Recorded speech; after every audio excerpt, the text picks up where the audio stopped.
नमस्कार दोस्तों, welcome back to our channel. तो देखिए, हम JKPSC 10+2 एग्जाम के पॉलिटिकल साइंस पेपर के लिए कुछ इंपॉर्टेंट क्वेश्चंस को डिस्कस कर रहे हैं और इस सीरीज में हम टोटल 1000 क्वेश्चंस को डिस्कस करेंगे। ऑलरेडी हम 100 क्वेश्चंस को डिस्कस कर लिए हैं। अगर आप पहले वाले वीडियोस नहीं देखे हैं तो चैनल पर जाकर देख सकते हैं या फिर डिस्क्रिप्शन पर लिंक दे दूंगा, वहां से चेक कर सकते हैं। तो वीडियो शुरू करने से पहले एक इम्पोर्टेंट इन्फॉर्मेशन, अगर आप अपने प्रिपरेशन को और भी ज़्यादा मजबूत करना चाहते हैं और अपने कंसेप्चुअल क्लियरिटी लाना चाहते हैं तो आप हमारे CUET PG और UGC नेट कोर्सेज को बाय कर सकते हैं। इससे आपके प्रिपरेशन और भी ज़्यादा अच्छा हो जाएगा। और साथ ही साथ अगर आप भोबेस 10 कूपन कोड को यूज करेंगे तो आपको 10% डिस्काउंट भी मिलेगा। और कोर्सेज के लिए आप हमारे ऐप और वेबसाइट पढ़ो तो ऐसे विजिट कर सकते हैं। और अगर ये जो वीडियो हो रहा है, इस वीडियो के जो PDF चाहते हैं, PDF भी उन्हीं ऐप में ही मिलेगा, पढ़ो तो ऐसे ऐप में। ठीक है, तो चलिए वीडियो को शुरू करते हैं। तो देखिए, first question, Plato's idea of communism in the Republic applies to which class in society. मतलब प्लेटो ने जो कम्युनिज्म की आइडिया दिया है, तो वो जो कम्युनिज्म की आइडिया है वो किस क्लास के ऊपर मतलब कि अप्लाई होगा? प्रोड्यूसर क्लास या फिर गार्डियंस और ऑक्सिलियरीज और मर्चेंट क्लास और ट्रेडर्स और ऑल सिटीजन्स। तो इसका जो करेक्ट आंसर है वो है ऑप्शन नंबर बी। जो गार्डियन क्लास होंगे और ऑक्सिलियरीज होंगे, उन क्लास के ऊपर ये जो कम्युनिज्म का थ्योरी है उसको वो एप्लीकेबल होगा। प्लेटो कम्युनिज्म के थ्योरी में कहते हैं कि जो गार्डियन क्लास होंगे, जो ऑक्सिलियरीज होंगे, उन लोगों के कोई प्राइवेट प्रॉपर्टी नहीं होगा, कोई अपने फैमिली भी नहीं होगा, है ना। तो यही कम्युनिज्म का थ्योरी है ना। कम्युनिज्म के थ्योरी में ये बात करता है कि वो उनके कोई फैमिली नहीं होगा, वो उसके कोई प्राइवेट प्रॉपर्टी नहीं होगा, ताकि वो करप्ट ना बन जाए। इसलिए इसका जो करेक्ट आंसर है वो है option number B, guardian and auxiliary. तो कम्युनिज्म, इसको याद रखना। उन लोगों के फैमिली नहीं होगा ना, कुछ भी नहीं होगा वो लोग, उन लोगों के जो फिलोसोफर्स किंग बनेंगे, है ना। At what age does Plato propose that philosopher kings should start learning dialectics और philosophy? मतलब कि जो प्लेटो ने जो एजुकेशन के थ्योरी दिया है ना, प्लेटो ने एजुकेशन के थ्योरी दिया है, जो एजुकेशन के माध्यम से हम किसको पाएंगे? हम एक फिलोसोफर किंग हमें मिलेगा। जो फिलोसोफर किंग प्लेटो के आइडियल स्टेट के हिसाब से सबसे अच्छा रूलर होगा। तो जो अच्छा रूलर बनेंगे फ्यूचर में, जो फिलोसोफर किंग्स बनेंगे, उन लोगों को कब हम फिलोसोफी और डायलेक्टिकल मेथड, मतलब जो डायलेक्टिक्स है, कब हम किस एज में उन लोगों को सिखाएंगे? तो इसका जो करेक्ट आंसर है वो है ऑप्शन नंबर ई, 30। जो 30 इयर्स के एज में हम उन लोगों को डायलेक्टिक्स की पढ़ाई करवाएंगे, ओके, प्लेटो के अनुसार। ठीक है, तो एजुकेशन के बारे में आपको पता ही होगा। प्लेटो के एजुकेशन थ्योरी में प्लेटो क्या कहते हैं कि 3 टाइम एग्जाम होगा, है ना। मतलब कि दो टाइम एग्जाम होगा। एक तो 18 साल के एज में, 18 इयर्स के एज में एक एग्जाम होगा। अगर कोई फेल कर जाए इस एज में तो वो प्रोड्यूसर क्लास बनेंगे, क्योंकि उन लोगों के पास एपिटाइट बहुत ज़्यादा है। एपिटाइट मतलब प्रोड्यूस करने की इच्छा बहुत ज़्यादा है। और एक 20 साल की उम्र पर एक टेस्ट होगा, और उस टाइम जो लोग फेल करेंगे, है ना, तो उन लोग सोल्जर क्लास बनेंगे, है ना। उन लोगों के पास करेज बहुत ज़्यादा है। और लास्ट में जो 50 इयर्स तक स्टडी करेंगे, 50 इयर्स बाद वो फिलोसोफर किंग बनेंगे, क्योंकि उन लोगों के पास रीजन बहुत ज़्यादा होंगे और वो फिलोसोफर किंग बनेंगे। यही एजुकेशन का छोटा मोटा मतलब एक्सप्लेनेशन है प्लेटो के एजुकेशन के। ठीक है, अगर डिटेल्स जानना चाहते हैं तो आप हमारे चैनल पर वीडियो देख सकते हैं प्लेटो के थिंकिंग के, फिलोसोफी के ऊपर, है ना। तो नेक्स्ट क्वेश्चन क्या है? Which subject did Plato believe should be taught last in the philosopher king's education? तो कौन सा सब्जेक्ट जो है प्लेटो के अनुसार लास्ट में टीचिंग किया जाएगा फिलोसोफर किंग्स को? तो ये है डायलेक्टिक्स, है ना। डायलेक्टिक्स सबसे लास्ट मतलब कि सिखाया जाएगा। ठीक है, पहले तो म्यूजिक सिखाया जाएगा, है ना। म्यूजिक पहले के टाइम में, ना, 0 to 6 यार, मतलब जो छोटे बच्चे को म्यूजिक सिखाएंगे, उसके बाद एरिथमेटिक, है ना, लास्ट में डायलेक्टिक सिखाएंगे। ठीक है, नेक्स्ट क्वेश्चन को देखते हैं। Which of the following is not a feature of Plato's ideal state? तो प्लेटो के जो आइडियल स्टेट है वो आइडियल और आदर्श राज्य के फीचर्स नहीं है। रूल बाय फिलोसोफर किंग्स, ये तो होगा ही होगा, प्लेटो फिलोसोफर किंग के ही रूल चाहते हैं। Equal education for main and women, तो प्लेटो याद रखना, प्लेटो फर्स्ट फेमिनिस्ट हम कह सकते हैं प्लेटो को, क्योंकि प्लेटो फेमिनिस्ट थे। ओके, प्लेटो फेमिनिस्ट थिंकर थे, ठीक है। प्लेटो इक्वल एजुकेशन मांगते थे। प्राइवेट प्रॉपर्टी फॉर गार्डियंस, तो ये नहीं होगा ना, प्लेटो तो प्राइवेट प्रॉपर्टी को सपोर्ट नहीं करते थे गार्डियंस के लिए। जो गार्डियंस होंगे उनके कोई प्राइवेट प्रॉपर्टी नहीं होगा और फैमिली भी नहीं होगा ना, उनके पर्सनल वाइफ्स भी नहीं होंगे। तो इस टाइप के थिंकिंग देते थे प्लेटो उस टाइम। तो सी क्या है, नॉट फीचर, तो C is the correct answer है ना। और censorship of literature and art, ये तो होगा, तो C is the correct answer, ठीक है। नेक्स्ट क्वेश्चन क्या है, what is the primary virtue associated with the ruling class in Plato's ideal state. तो थोड़ी देर पहले मैंने बताया कि जो प्लेटो ने आइडियल स्टेट की बात किया है, उसमें कहा है कि 3 टाइप के वर्च्यू है ना, लोगों के पास 3 टाइप के गुण है, क्या क्या, करेज है, विजडम है एंड टेम्परेंस है। जस्टिस के जो वर्च्यू है उसके बारे में भी बताया है, पर ये लोगों के बीच में ही है, ये 3 गुण है, ठीक है। तो जो रूलिंग क्लास होंगे उनके पास कौन से वर्च्यू एसोसिएटेड होगा, तो विजडम होगा, है ना। जो करेज होंगे जिसके पास, वो सोल्जर क्लास बनेंगे। जिसके पास टेम्परेंस बहुत ज्यादा होंगे, एपिटाइट होंगे, वो प्रोड्यूसर क्लास बनेंगे। और जो विजडम होगा वो रूलर बनेंगे, ठीक है। तो इसलिए B is the correct answer. Next question को देखते हैं। According to Aristotle, who qualifies as a citizen in the ideal state. तो एरिस्टोटल के जो आइडियल स्टेट है उसमें एरिस्टोटल कहते हैं कि सिटीजनशिप बनने के लिए क्या क्या क्वालिफिकेशन की जरूरत होता है। तो कौन बन सकते हैं, any one born within the state, जो भी स्टेट के अंदर जन्म लेते हैं वो सभी क्या सिटीजन बन सकते हैं। एरिस्टोटल के अनुसार वो सब लोग सिटीजन नहीं बन सकते हैं। अभी इंडिया में भी अगर देखा जाए तो जो वोटिंग राइट्स है वो भी 18 अबव हो, है ना। 18 ईयर जब हो जाएगा किसी का, तभी वो एक सिटीजन कहलाएगा, मतलब कि वोटिंग राइट्स होगा उसके पास, है ना। ऑलरेडी तो बाय बर्थ तो सिटीजन हो रहा है, बट वोटिंग राइट्स बाद में मिलता है। तो एरिस्टोटल कहते हैं कि सिटीजनशिप की धारणा में वो, मतलब जो भी उधर जन्म हो रहा है वही सिटीजन नहीं बन सकता, है ना। नेक्स्ट ऑप्शन दे रहा है, only those who actively participate in politics और पॉलिटिकल लाइफ। यही करेक्ट आंसर है कि एरिस्टोटल मानते हैं कि जो लोग एक्टिवली पार्टिसिपेट करते हैं पॉलिटिकल लाइफ में, पॉलिटिक्स में, वही लोग सिटीजनशिप बन सकते हैं, है ना। सिर्फ और सिर्फ वेल्दी लैंडलॉर्ड्स नहीं बन सकते, है ना। फॉरेन लीडर्स एंड मर्चेंट्स, ये लोग नहीं बन सकते ना। तो कौन बन सकते हैं, ये लोग बन सकते हैं जो एक्टिवली पार्टिसिपेट कर पाएंगे, वही मतलब कि सिटीजन बनेंगे। बाकी लोगों के पास सिटीजनशिप लेने का कोई अधिकार नहीं है। तो एरिस्टोटल तो जो स्लेव्स थे उस टाइम के, है ना, जो ओल्ड मतलब कि जो पीपल होते थे और जो वीमेन थे, किसी को भी सिटीजनशिप का अधिकार नहीं दिया था, ठीक है। तो इसलिए क्रिटिसाइज भी किया जाता है, only those who actively participate in political life, वो लोग ही सिटीजन होंगे। Which of the following is not part of Aristotle's theory of education? Aristotle के थ्योरी ऑफ एजुकेशन की पार्ट नहीं है।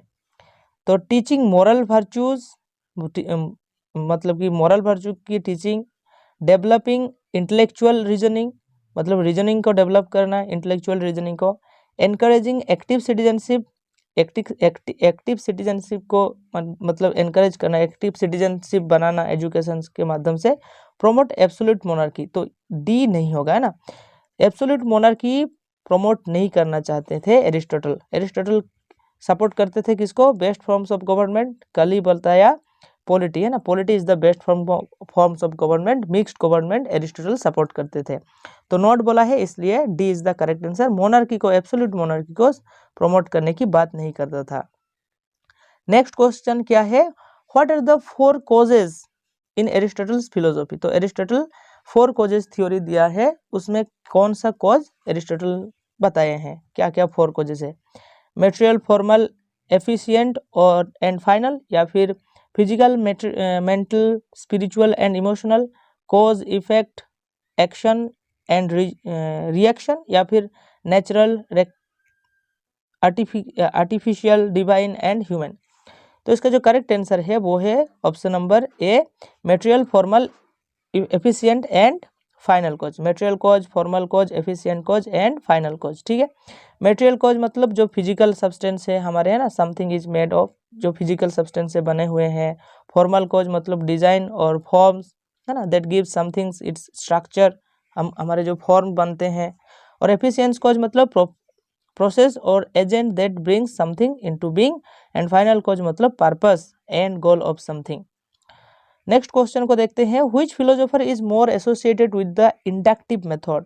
तो इंडक्टिव मेथड से कौन एसोसिएटेड है? एरिस्टोटल इंडक्टिव मेथड को मतलब मेथड को अपनाए हैं ना, याद रखना, Aristotle inductive method. Next question को देखते हैं, why was Aristotle school was called the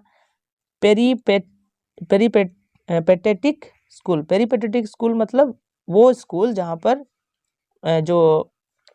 जो डिस्कशन होता है ना, वो चलते फिरते डिस्कशन होता है ना। और एरिस्टोटल भी अपने स्कूल में ऐसा करते थे, एरिस्टोटल के जो स्कूल था, तो इसलिए एरिस्टोटल के स्कूल को ऐसा कहा जाता था, क्योंकि Aristotle and his students walked while discussing ideas, मतलब चलते फिरते आइडियाज को डिस्कस करते थे, है ना, पढ़ाई करते थे, इसलिए पेरिपेटेटिक स्कूल कहा जाता है। ठीक है, तो जो पेरिपेटेटिक वर्ड है ये ग्रीक वर्ड से आया है, जिसका मतलब होता है walk. Aristotle often taught while walking with his students, मतलब अपने स्टूडेंट के साथ चलते चलते मतलब डिस्कस करते थे आइडियाज को। What type of government did Hobbes advocated. Hobbes किस टाइप की गवर्नमेंट को सपोर्ट करते थे? तो हॉब्स जो है डेमोक्रेसी, एब्सोल्यूट मोनार्की, एनार्की या रिपब्लिक। तो एब्सोल्यूट मोनार्की को सपोर्ट करते थे हॉब्स, है ना। हॉब्स लेवियथन को सपोर्ट करते थे, एब्सोल्यूट मोनार्की को सपोर्ट करते थे। नेक्स्ट क्वेश्चन को देखते हैं, according to Rousseau what leads to social inequality. तो सोशल इनइक्वालिटी कैसे आता है? रूसो कहते हैं प्राइवेट प्रॉपर्टी जब आया उसके बाद ही सोशल इनइक्वालिटी शुरू हुआ, है ना। तो private property is the main reason for social inequality. Next question को देखते हैं, Rousseau's concept of amour propre. तो एम्योर प्रॉपर उसका मतलब क्या है? A selfless love for humanity, a form of self interest influenced by social comparison, a believe in divine authority, the principle of natural rights. तो इसका जो correct answer है वो है option number B, a form of self interest influenced by social comparison. तो Rousseau ने दो concept दिए थे, एक एम्योर प्रॉपर और एक एमोर डी सुई। ओके, एम्योर प्रॉपर और एमोर डी सुई। एम्योर प्रॉपर का मतलब है natural self love, Amor D सुई का मतलब है नेचुरल सेल्फ लव, नेचुरली जो हम सेल्फ लव करते हैं, और एम्योर प्रॉपर जो self worth depend on others opinion, मतलब कि कोई दूसरे के ओपिनियंस के ऊपर डिपेंड होके सेल्फ वर्थ, है ना। तो a form of self interest influenced by social comparison, social comparison की वजह से हम एमओडी प्रॉपर करते थे। Next question, which philosopher believe that sovereignty should reside with the people. जो सोवरेनिटी है वो पीपल के साथ होना चाहिए, है ना, रिसाइड होना चाहिए। तो इस टाइप के जो बिलीफ है वो हॉब्स नहीं रखते थे ना। हॉब्स कहते थे जो स्टेट होगा, जो लेवियथन होगा ना, जो राजा होगा, वही उसके पास ही सोवरेनिटी होंगे, है ना, क्योंकि वो सबको मैनेज करेंगे। लोग भी मानते थे, रूसो भी मानते थे, दोनों मानते थे ना, इसलिए बोथ लोग एंड रूसो मानते थे कि जो सोवरेनिटी है वो पीपल के पास होना चाहिए। What does Marx mean by the withering way of the state. Withering way of the state का मतलब क्या है मार्क्स के अनुसार? The state will become irrelevant once class divisions disappears. मतलब कि अगर क्लास डिवीजन नहीं होगा तो स्टेट जो है वो इररेलेवेंट हो जाएगा। या फिर state will become stronger under communism, communism में स्टेट बहुत स्ट्रॉन्ग बन जाएगा। ये तो बहुत ही गलत स्टेटमेंट है, मतलब कम्युनिज्म आएगा तो स्टेट ही नहीं रहेगा ना, stateless classless society. The state will transition into a religious authority, जो स्टेट है वो रिलीजियस अथॉरिटी में ट्रांजिशन हो जाएगा, ये भी नहीं होगा। Governments will cease to exist under capitalism, तो कैपिटलिज्म के अंदर क्या होगा, जो गवर्नमेंट से वो उसको रद्द कर दिया जाएगा, ये भी नहीं होगा। तो करेक्ट आंसर ऑप्शन नंबर ए, जब स्टेट मतलब क्लास ही नहीं हो रहेगा, क्लासलेस सोसाइटी आएगा, तब क्या होगा, जो स्टेट का महत्व है वो खत्म हो जाएगा ना, स्टेट विल बिकम इररेलेवेंट हो जाएगा, तब withering way of the state होगा। तो क्लास को खत्म करना जरूरी है मार्क्स के अनुसार। Next question, in Marxist theory alienation का मतलब क्या है? Alienation refers to workers being separated from the means of production foreign मतलब कि देखो, वर्कर्स बीइंग सेपरेटेड, वर्कर्स को सेपरेट किया जा रहा है ना, द मीन्स ऑफ प्रोडक्शन, जो मीन्स ऑफ प्रोडक्शन है, प्रोडक्शन के मीन्स से, माध्यम है उससे, या foreign influence on national politics, तो फॉरेन का इन्फ्लुएंस आ रहा है नेशनल पॉलिटिक्स में, है ना, या the rejection of religious beliefs, religious beliefs जो है हमारे पास उसका रिजेक्शन है, या फिर separation of state and economy, state and economy का सेपरेशन। तो इसका जो correct answer option number A ही है कि एलिनेशन के थ्योरी में मार्क्स कहते हैं कि जो एक वर्कर है ना, वो एक काम करते करते करते करते ऐसा बन जाता है एक टाइम, वो सब कुछ से एलिनेट हो जाता है। पहले तो वो जो काम कर रहा है उससे, है ना, जो प्रोडक्ट बना रहा है उससे, उसके फैमिली से, नेचर से, सबसे एलिनेट हो जाता है। तो एलिनेशन का थ्योरी एक बहुत ही इंटरेस्टिंग कॉन्सेप्ट है, आप चैनल पर जाकर देख सकते हैं मार्क्सिस्ट थ्योरी में, ओके, मार्क्स थ्योरी में, मार्क्सिज्म में। Which statement is associated with Plato? प्लेटो से एसोसिएटेड है कौन statement? Man is by nature A political animal, जो मैन है वो पॉलिटिकल एनिमल है, ये तो एरिस्टोटल ने कहा है ना। फिलोसोफर्स शुड बी किंग्स और किंग्स शुड बी फिलोसोफर्स, ये स्टेटमेंट प्लेटो का है कि फिलोसोफर को ही राजा होना चाहिए और जो राजा है उसको फिलोसोफर होना चाहिए, ठीक है। और B is the correct answer, the government is best which govern the least, ये नहीं होगा। Religion is the opium of the people, ये भी नहीं है, ये तो मार्क्स से जुड़ा हुआ है।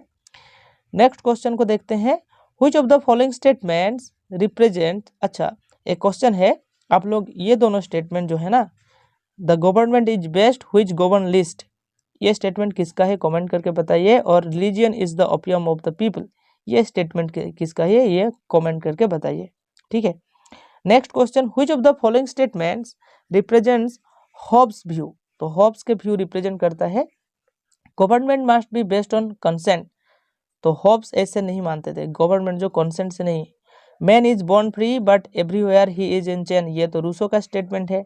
Life in the state of nature, solitary, poor, nasty, brutish and short, ये स्टेटमेंट हॉब्स का है। हॉब्स ऐसा मानते थे, स्टेट ऑफ नेचर के थ्योरी दिए थे ना हॉब्स ने भी, तो सोशल कॉन्ट्रैक्ट थ्योरी।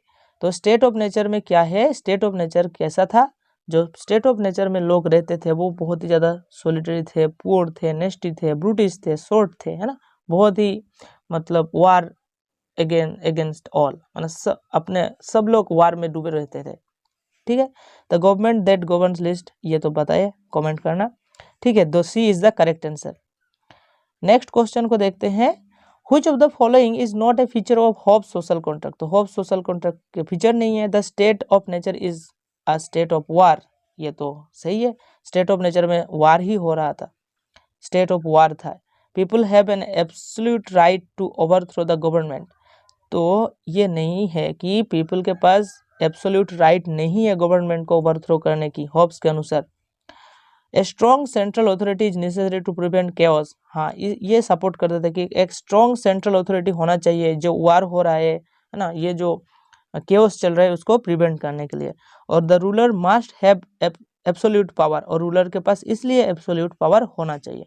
तो B is the correct answer, ये नहीं बताया ना, हॉब्स का थिंकिंग नहीं है, फीचर नहीं है, वो पीपल के पास ये पावर नहीं है कि वो ओवरथ्रो कर पाए, है ना, गवर्नमेंट को, जो लोग देते हैं, है ना, जो लोग देते हैं अपने पीपल का, अगर राइट्स को प्रोटेक्ट नहीं कर पाए, नेचुरल राइट्स को, तो ओवरथ्रो कर सकते हैं।